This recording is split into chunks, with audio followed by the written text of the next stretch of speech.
Hello.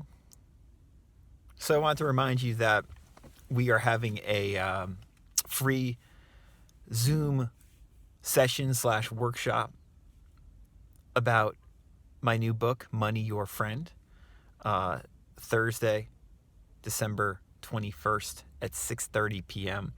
If you watch this video when it's posted, right when it's posted, you'll still be able to sign up for it.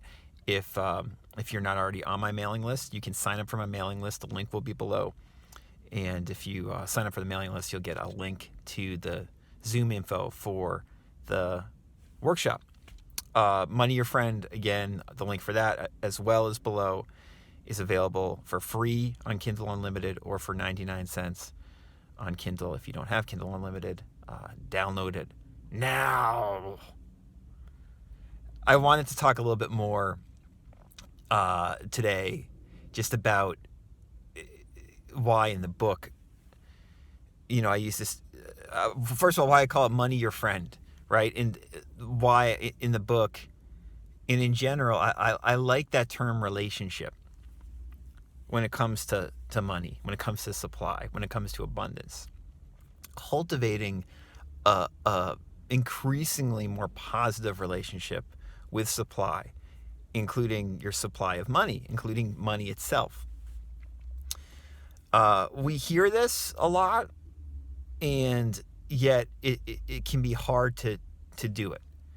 And one reason for that is because just not a lot of people give good instructions about how to cultivate a relationship with money.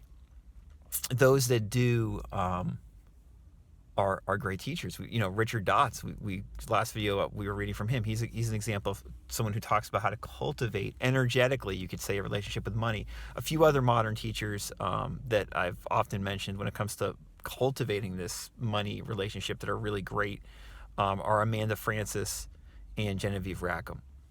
They're both really good as well. But just hearing this, like cultivating a relationship with money, like it's one thing to hear it, and it's one thing to look at it theoretically. It's quite another thing, and this is what we discuss in Money Your Friend, to actually feel that relationship with money and to improve upon it. I like the term relationship because, like, if you start to look at money as having a relationship with it, you realize this isn't a one-off thing. It's not like, oh, I now have a great relationship with money and that's it. I guess that can work in some way, but most people, even people who have great relationships with money and see money flowing in and out of their lives beautifully and always feel very abundant about it, even they are constantly cultivating their relationship with money. For instance, like if you listen to Amanda or Genevieve, they're always talking about cultivating their own personal relationship with money, right? So even the best people talking about this energetic relationship, if you want to call it that, are doing this cultivation themselves. Likewise, law of assumption. Neville was always saying, like, I have to do this myself, right? You look at Emile Coué, he was always saying, listen, it's the same for me. I have to do the same stuff myself. But what that stuff is not a certain technique. It's a way of life. And it's a relationship. If you look at money in this way, if you look at it in a more energetically intertwined way, your relationship with your supply is a real thing. It's like a relationship with a person, right? Like your relationship with like family members or a partner or a spouse or a child or one of your children or your close friends, right? Those are relationships that you constantly are energetically cultivating, right? It's not like, oh, I've got a great relationship with my spouse and that's it.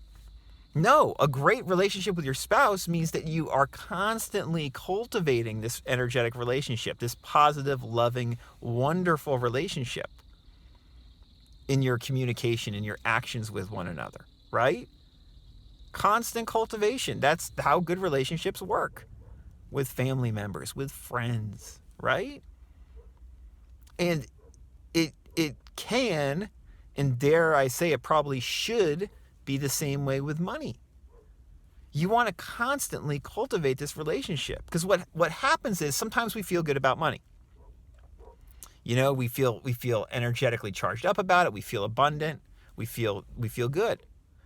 But a lot of the times what happens is we then spend some money, or something happens financially where we don't have as much money as we thought we had, or something happens and we feel lack. And when that happens, quite simply, our relationship with money energetically has dipped. It's gone from, being generally positive to being negative. And for most people, when these dips happen, we have trouble getting back on the horse, changing that energy back to a positive energy relatively quickly, or at least being aware that, wow, my energy has dipped in regards to money right now, in terms to my relationship with it, in terms of feeling abundant inwardly, again, which has nothing to do with your external financial situation. You can feel inwardly abundant and not have a dime in your pocket, right? So what happens is that dips because we lose money or have to spend money or whatever, and then we feel stuck. We don't know how to get that energy back up with the degree of consistency or the degree of ease we want, which is not to say that you're going to always feel great about money or always feel positive about money. But the point of the advice in Money Your Friend, and advice like it, the advice that all these great prosperity teachers of yesteryear, talk about, people like Catherine Ponder or H.M. Lee Cady or Neville or Joseph Murphy, or modern teachers like Dots or Amanda or Genevieve, what they're talking about is being aware of where your energy generally is in regards to money. And so when it dips, to be aware it's dipping and then being capable of lifting it back up again, irregardless of the external circumstances. It's like, oh, I have this big bill and my bank account's gotten a lot lower. And I feel that dip. I start feeling worried and nervous, and these nervous thoughts start going.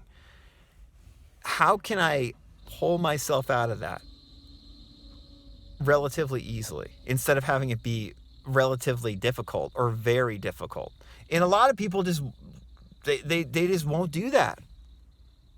They'll feel stuck, and they'll stay stuck feeling lackful about money. And we can improve upon this. We can definitely improve upon this. In the book I say, and you've heard me say this before elsewhere, if you get your relationship with money from being very negative, which is the predominant relationship people have with money, I would say 80% plus negativity in regards to how most people think about money. And most people think about money, honestly, probably 90% of the time negatively. Very seldomly do they think positively about money compared to negatively about money, lackfully about money, right? If you can get your relationship more to 50-50, where 50% of the time or more, maybe 60% of the time, you're thinking pretty good thoughts about money, pretty positively about money, feeling okay or pretty good about money, and sometimes feeling really good about money. You can still have a lot of negativity, and you just notice the negativity more. But because you predominantly are feeling okay about money and sometimes feeling really good about money, your financial life starts to shift. And you start just feeling better and more secure about money, irregardless of external circumstances. And then what can happen over the long term is sometimes the external circumstances start matching up. And if you work on this for years and years, you just feel more confident about your financial situation, whatever it may be, and you realize you're not going to die by running out of money. You're not. You're going to survive somehow. At least in this modern world we live in, unless there's if you're in a war-torn country or, in an extreme situation, it might be different, I guess, right? But if you have an abundant attitude in this modern world, you are going to be clothed, fed, and sheltered. Somehow, some way. That's abundance at its core. So this is the kind of stuff that we can really explore and figure out more and more how to improve our regular day-to-day default relationship with money. And I think one way of doing it is to not look at money as something that is outside of you, but it's something that's within you. As Joel Goldsmith says, supply is something within you that you must realize. It's not It's not dollar bills, $100 bills, or whatever. It's not that. You change and cultivate this positive relationship with money, with supply, and your life gets better. So yeah, pick up the book Money Your Friend if you haven't already bought it, and read it at your leisure. You don't have to read it quickly, or you can read it quickly and then go through it slowly again. And I hope that you enjoy. I hope you enjoy the book and follow the techniques, the 2 suggested habits that I talk about in the book for 30 days, as I suggest.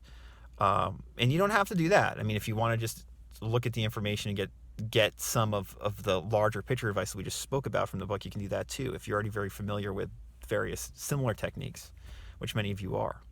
But irregardless, look at the book at your leisure, and if you feel like it and you're watching this video live right when it comes out, join us for the Zoom workshop that we'll have, where we'll discuss more about cultivating a positive relationship with money.